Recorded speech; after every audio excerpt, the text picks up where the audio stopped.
Paano kung lahat ng sinusulat mo nagkakatotoo? Mga kamag-anak, tara, pag-usapan natin ang Argyle. Let's go! Oh my God. Oh my God. Oh my God.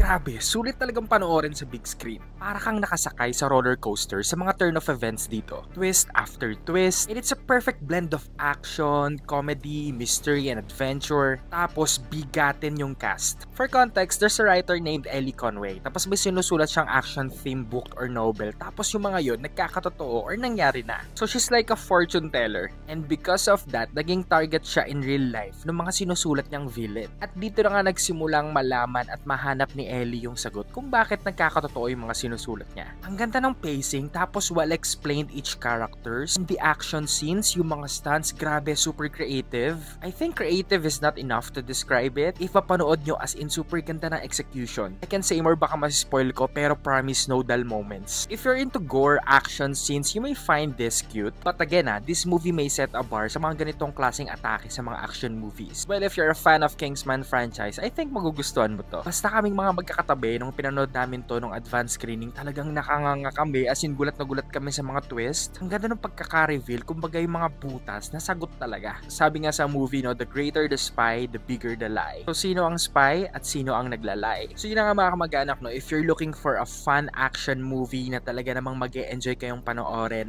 watch Argyle on cinemas now. Okay, enjoy watching, let's go!